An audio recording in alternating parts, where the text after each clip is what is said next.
It was a humid spring morning in 2019, the kind where the air clings to your skin like a damp rag. I was a junior in high school, living along the Mississippi Gulf Coast, and my days started early with rehearsals in the band hall.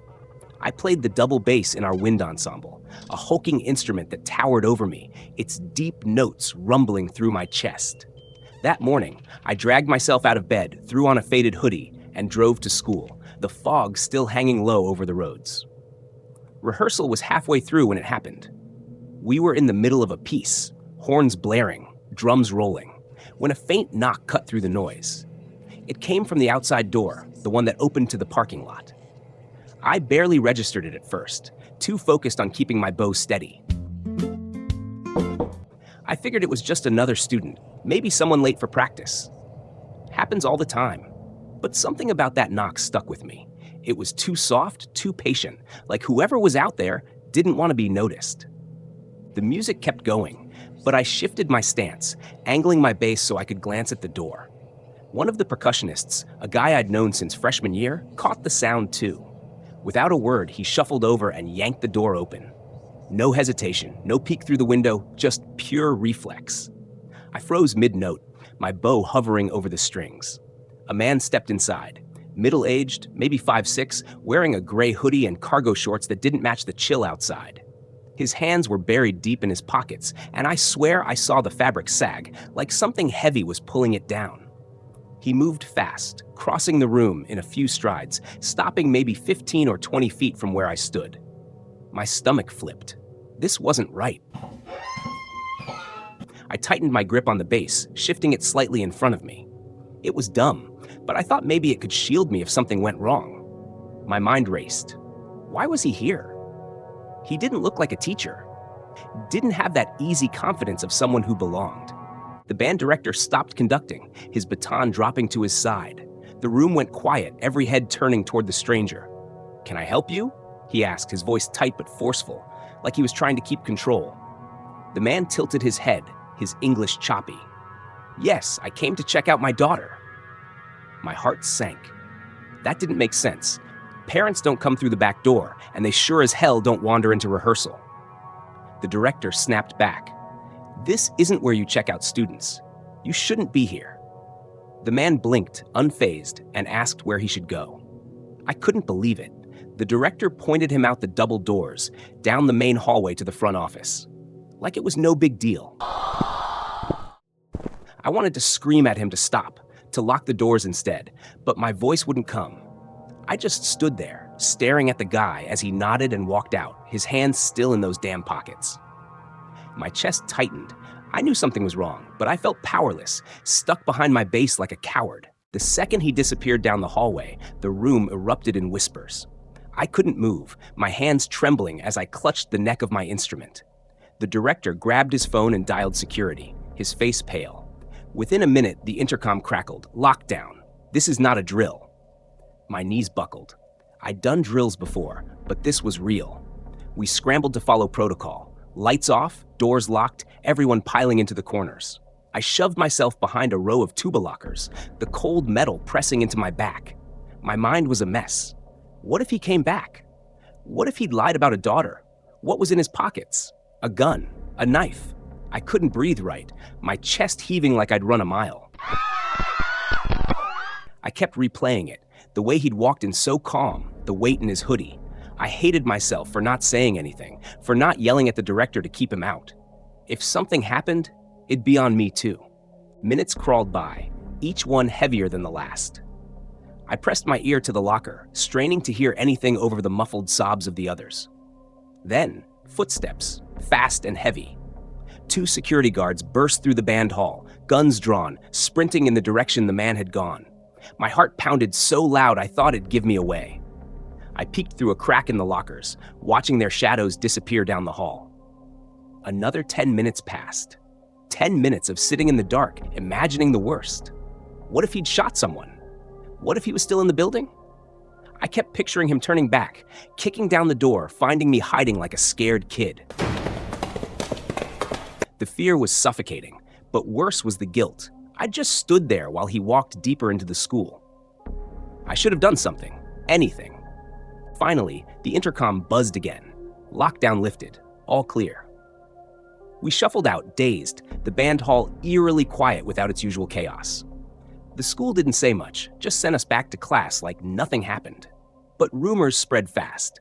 Kids whispered he'd robbed a store nearby, had a gun, and ran into our school to hide. Someone said they found it on him when the cops caught him down the hall. I didn't see it myself, but I believed it. That sag in his pocket, it wasn't keys or a phone.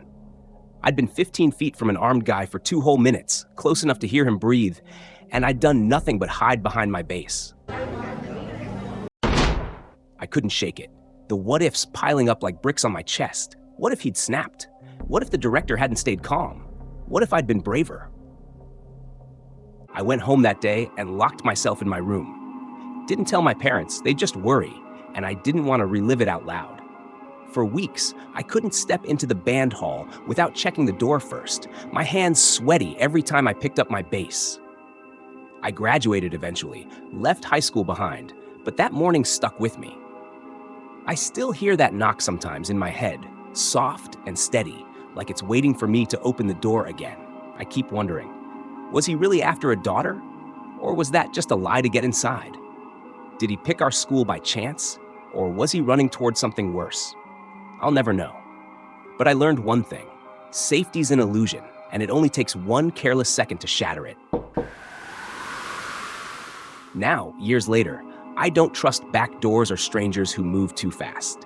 And every time I hear a knock, I freeze, waiting for the weight of that moment to hit me all over again. It was October 20th, 1995, and I was sprawled across a seat near the back of the school bus, my clarinet case wedged between my knees. We'd just finished a long day at a band festival, hours of marching, playing, and sweating under the autumn sun. My shirt still clung to me, damp from the effort, and my legs ached, but there was this buzz in my chest, a mix of exhaustion and pride. The bus was alive with chatter, kids shouting over each other about who'd messed up their solo or who'd nailed it.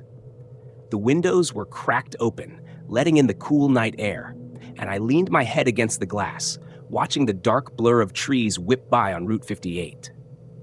It was late, 10 p.m. maybe, and all I could think about was crashing into bed when we got back to school. The driver, a stocky guy with a graying mustache, kept his eyes on the road, hands steady on the wheel.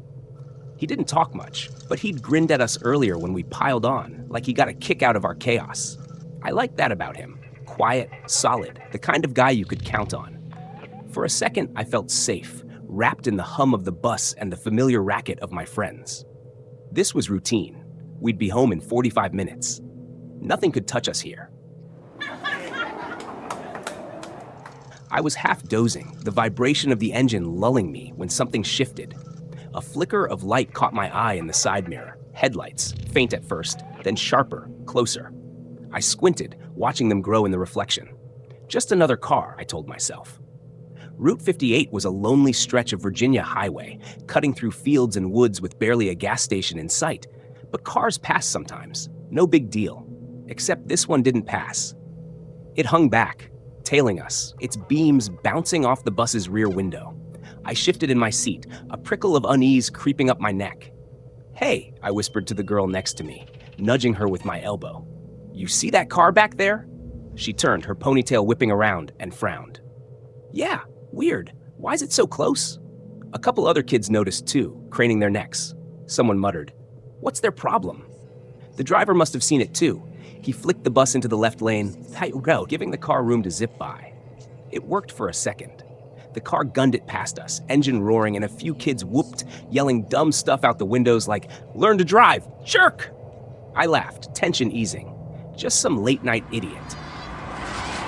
I just settled back, ready to tune out again, when the bus lurched. Hard. The brakes screamed, a high-pitched wail that ripped through the air, and my body jolted forward, clarinet case slamming into my shins. Kids yelped, some tumbling into the aisle, others grabbing seats to steady themselves. The bus screeched to a stop, dead center on the highway, rocking slightly as it settled. My heart slammed against my ribs, breath catching in my throat. "What the hell?" I gasped, clutching the seat in front of me. The driver twisted around, his voice cutting through the chaos. "Stay calm! Everybody, stay put!" His tone was sharp, but there was a tremor in it, something I'd never heard from him before. I locked eyes with my friend, her face pale, lips parted like she wanted to say something but couldn't. Outside, the night was black. No lights, no cars, just the faint glow of our own headlights stretching into nothing. My mind raced. An animal in the road? A blown tire? But then I heard it. Shouting, muffled at first, then louder, angrier, coming from somewhere beyond the doors. The bus doors hissed open, and before I could process it, two figures stormed in. Black masks, hoodies pulled tight over their faces, holes cut for eyes, turned them into shadows with no features. One waved a handgun, its barrel glinting under the dim overhead lights, while the other gripped a plastic bag, barking orders. "Shut up! All of you, shut up!" The first kid near the front screamed, a short, shrill sound that died fast when the gun swung her way. My stomach dropped, cold sweat beading on my forehead. "Empty your wallets! Jewelry off! Now!" the second guy yelled, shoving the bag at the front row. The gunmen paced, weapons swinging from face to face, and I shrank into my seat, pulse hammering in my ears. I fumbled for my wallet, $5, maybe $6, all I had from lunch money. My hands shook so bad I dropped it, coins scattering across the floor. The girl next to me was crying, tugging at her earrings, her breaths coming in sharp little gasps. I wanted to tell her it'd be okay, but I couldn't speak, couldn't move, couldn't think past the black hole of that gun barrel.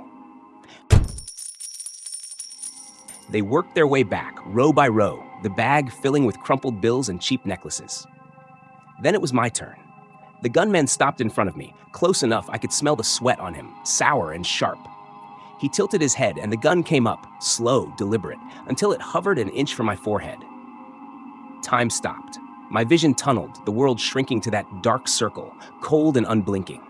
I couldn't breathe, couldn't blink, couldn't even swallow. Every muscle locked, like if I twitched, it'd go off. "Wallet, now," he growled, voice low and rough. I forced my hand to move, slow as molasses, sliding the wallet into the bag. My eyes flicked up, just once, and met his through the mask. Dark, hard, like he didn't care if I lived or died. "Good," he muttered, stepping back, but the gun lingered a second longer, like he was deciding. I felt small, worthless, a speck of nothing waiting to be erased. The girl next to me sobbed louder, and he snapped at her to shut up, moving on. But that moment, it burned into me, a scar I couldn't see but could feel. They didn't make it to the back. Halfway through the bus, the gunman froze, head jerking toward the windshield. "Go, go," he hissed, and they bolted, shoving past seats, the bag swinging wild. The doors clapped shut behind them, and I heard an engine rev, harsh, desperate, then fade into the night. Silence crashed in, heavy and suffocating, broken only by sniffs and whimpers. I sat there, hands still clenched around nothing, staring at the empty spot where they'd been. My chest heaved, air rushing back in painful gulps. The driver turned, his face gray, eyes wide. "Everyone okay?" he croaked, but no one answered. How could we be? I looked down at my scattered coins, glinting dully in the low light, and felt a wave of nausea. They were gone, but the fear wasn't. What if they came back? What if they'd shot someone? My mind spun, replaying the gun, the mask, the way I'd frozen. I hated myself for it, 14 and useless, just sitting there while they took everything.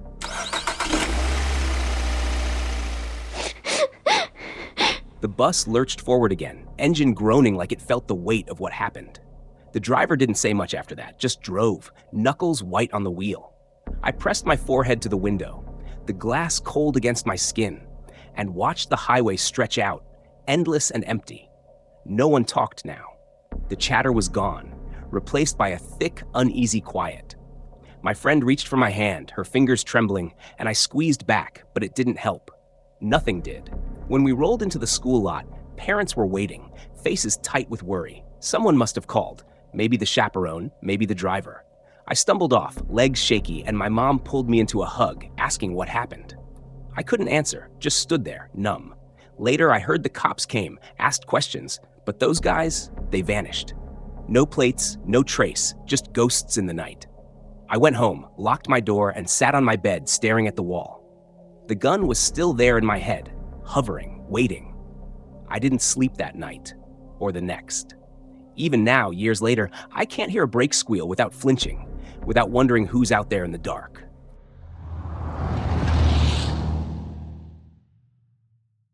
You have experienced a different life, a phenomenon that you cannot explain.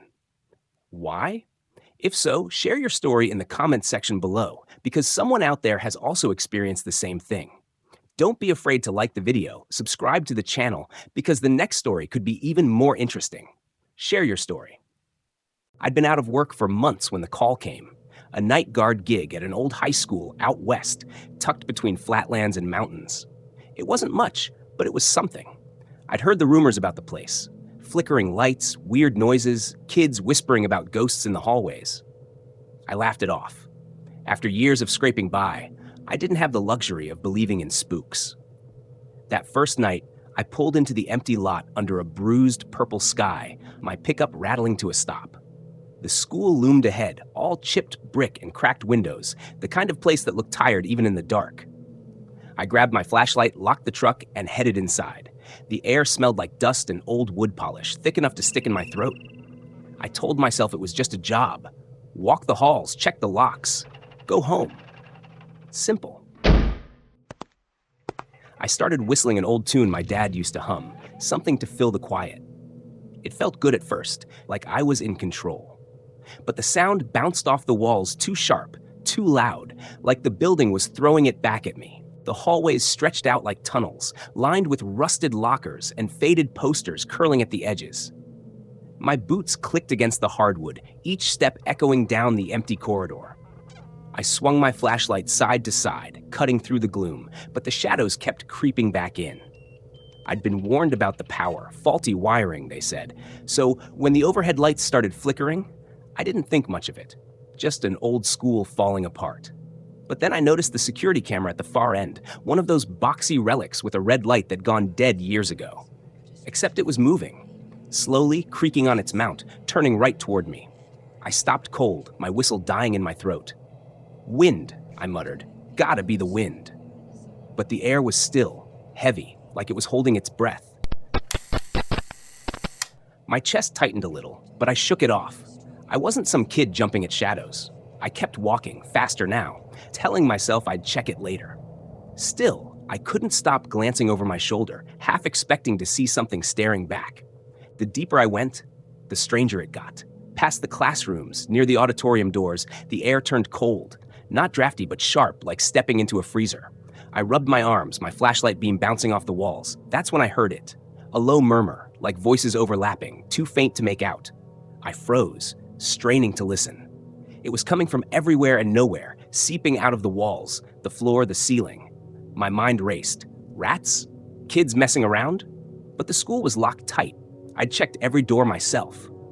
Then, out of the corner of my eye, I caught it. A shadow sliding across the wall, tall and thin, moving when I wasn't. I whipped the light around, heart thudding, but nothing was there. Just peeling paint and silence. I laughed, shaky and forced, trying to convince myself it was nothing. Get a grip, I said out loud, my voice sounding small, but the quiet didn't feel empty anymore. It felt like it was listening.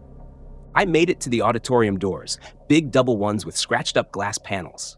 My job was to check inside, make sure no one was squatting or stealing props from the stage. I didn't want to. Every inch of me screamed to turn back, but I'd be damned if I let this place scare me off my first night. I pushed the door open, the hinges groaning like a warning. Inside, it was pitch black, the kind of dark that swallows you whole. I stepped in, flashlight shaking in my hand, and that's when I heard it. Slow, dragging footsteps, like someone pulling their feet across the stage. I swung the light up, and there it was. A shape tall as a man, hovering near the exit door across the room. No face, no features, just a smear of black against the shadows. It drifted forward, steady and silent, then stopped like it was waiting for me to move. My legs locked up. I couldn't breathe, couldn't think. Part of me wanted to run, but another part, crazy, stupid, wanted to know what it was. I opened my mouth to yell, to demand it say something, but my voice stuck. The figure tilted, just a fraction, then slid back into the dark, gone like it'd never been there. I stumbled out of the auditorium, slamming the doors behind me, my flashlight clattering to the floor. I didn't care about the job anymore. I just wanted out. My hands shook as I fumbled for my keys, my mind screaming at me to move faster. But as I ran down the hall, the lights flickered again, faster this time, strobing like a heartbeat. I heard it again, those footsteps, matching mine, echoing just behind me. I didn't look back. I couldn't. I hit the exit, burst into the parking lot, and collapsed against my truck, gulping air. The school sat there, silent and still, like it was watching me go. Later, I checked the camera footage from the office. My boss made me, said it was protocol. There it was. That shape drifting down the hall, stopping where I'd stopped, closer each time I rewound the tape. I quit that night. Told them to keep their money. They said I wasn't the first to walk out. Others had heard things too, seen things. Whispers, shadows, a fire that gutted the place decades ago, lives lost in the ashes. I don't care what it was. All I know is I'm never going back. But sometimes, when it's quiet, I still hear those footsteps, slow and steady, like they're still following me. It was the last day of school, and I could hardly sit still. The classroom smelled like crayons and sweaty kids, the windows thrown open to let in the warm June air. I was in 4th grade, just 9 years old, and summer stretched out ahead like a promise. Bike rides, ice cream trucks, staying up late watching cartoons. The bell rang, and we all bolted for the door, laughing and shouting, free at last. I had a play date planned with my best friend, a kid I'd known since kindergarten, when we'd bonded over spilling juice on the carpet. His dad was supposed to pick us up, like he always did for special days. I felt light, happy, invincible. Standing in the dismissal line outside, I bounced on my toes, scanning the crowd of parents milling around the parking lot. That's when I heard it. Someone calling my name. I turned, and there was this guy waving at me. He wasn't familiar, but he walked right up, all twitchy energy, and said he was my friend's uncle, here to get me. I froze for a second, unsure, but he kept talking, fast and choppy, like he couldn't get the words out quick enough. My teacher was nearby, chatting with another kid's mom, and I pointed him out to her. She asked, "Where's he at, sweetie?" And I gestured. He waved at her too, and she nodded, letting me go. I didn't know why, but my stomach twisted a little as I followed him through the crowd, my backpack thumping against my spine. The guy moved like he was late for something, his legs eating up the ground so fast I had to jog to keep up. My sneakers slapped the pavement, and I could feel the weight of my backpack pulling me back. Books, a half-eaten sandwich, a water bottle sloshing around. He was jabbering the whole time, asking about school, telling me his brother, my friend's dad, was stuck at work late. I nodded, but my mind was spinning. Where was my friend? Why wasn't he here too? I wanted to ask, but the words stuck in my throat. I wasn't good with strangers, especially grown-ups. They always seemed so big, so sure of themselves, and I felt small next to them, like I wasn't allowed to question anything. We got to his car, a dark red hatchback that looked like it'd seen better days. The paint was chipped, and the inside smelled faintly of cigarettes and something sour. I climbed into the back seat, clutching my backpack like a shield. He kept talking as he started the engine, his voice jittery, jumping from one thing to the next. How he used to love summer as a kid, how he'd take me to the house. I stared out the window, watching the school shrink behind us, and that twist in my gut grew sharper. This didn't feel right. My house was 5 minutes away on foot. Why were we driving so long? The car finally stopped after what felt like forever. 10 minutes, maybe more, winding through streets I didn't recognize. The houses here were farther apart, lawns overgrown, no kids playing outside. He pulled up to a plain-looking place. Nothing special, just a single-story box with faded siding. My chest tightened as he got out and motioned for me to follow. Inside, it was dark, really dark. All the curtains were drawn tight, and the only light came from a dim lamp in the corner, casting weak shadows across the room. It smelled musty, like wet dirt and old furniture. I stood there, my backpack still on, feeling the silence press in around me. He turned to me and smiled, but it didn't reach his eyes. I forced myself to speak, my voice small and shaky. "Where's my friend?" He stumbled over his words, saying something about him being downstairs playing video games. "Wait here," he said, then darted into another room. I heard a door creak open, then footsteps thumping downstairs.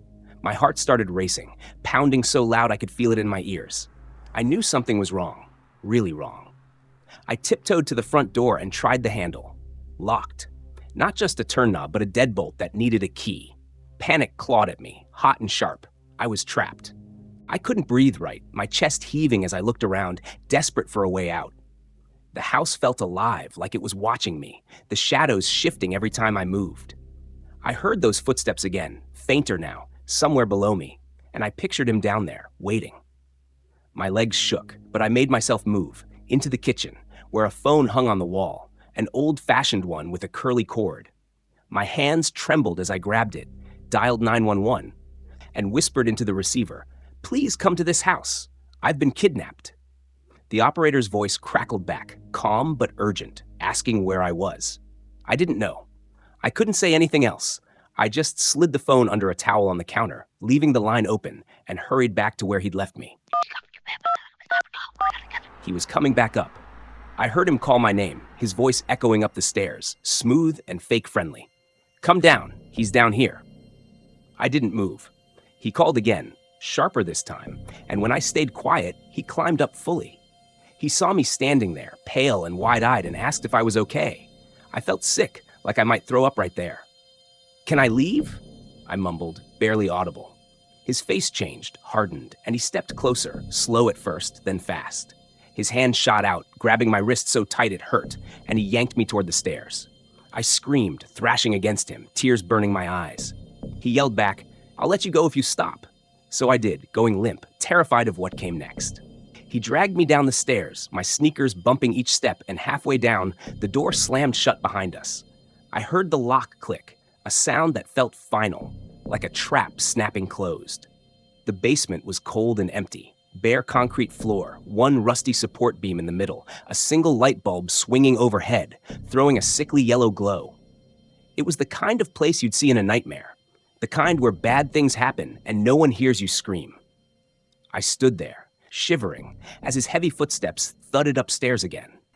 I could hear every move he made, the floorboards creaking, a drawer opening, something dragging.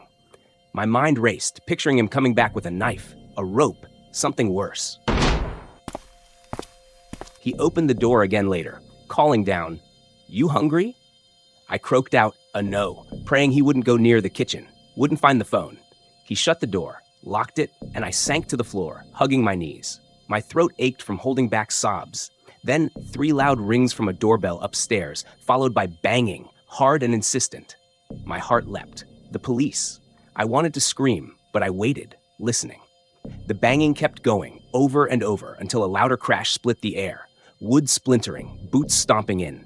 I scrambled up the stairs, pounding on the door, yelling as loud as I could. It flew open, and a cop grabbed me, pulling me out into the daylight, into safety. Outside, there were flashing lights, 3 cop cars at least, and officers everywhere. The man was hauled out in handcuffs, his head down, and I never saw his face again after that. I sat on the curb, wrapped in a blanket, telling 2 cops everything, how he'd tricked me, locked me in, how I'd called them. My parents showed up soon after, my mom crying so hard she could barely stand, my dad's face tight with anger and relief. They said the guy worked with my friend's dad, had somehow figured out the pickup plan and used it to get to me. A sick, twisted stranger who'd seen a chance and taken it. I don't know how he knew what I looked like, and I didn't want to ask. We went to counseling for months after, me and my mom, sitting in a quiet office, trying to piece ourselves back together. I hated myself for going with him, for not seeing through the lies sooner. If I hadn't called 911, I know I'd be gone. Dead, probably. That was 17 years ago now. He might be out of prison, walking around somewhere, living his life. I try not to think about it, but sometimes late at night, I hear that lock click in my dreams, and I'm back in that basement, waiting. I'm older now, but that day still lives in me, sharp and jagged. I don't trust people the way I used to. Every stranger's smile feels like a mask, every kind word a trick. My parents never forgave my teacher for letting me go without checking, and I don't blame them. I see her face sometimes, that careless nod, and it stings. The house, the car, the basement, they're burned into my head, clearer than anything else from being a kid. I wonder what he wanted, what he planned to do if the cops hadn't come. I'll never know, and maybe that's worse.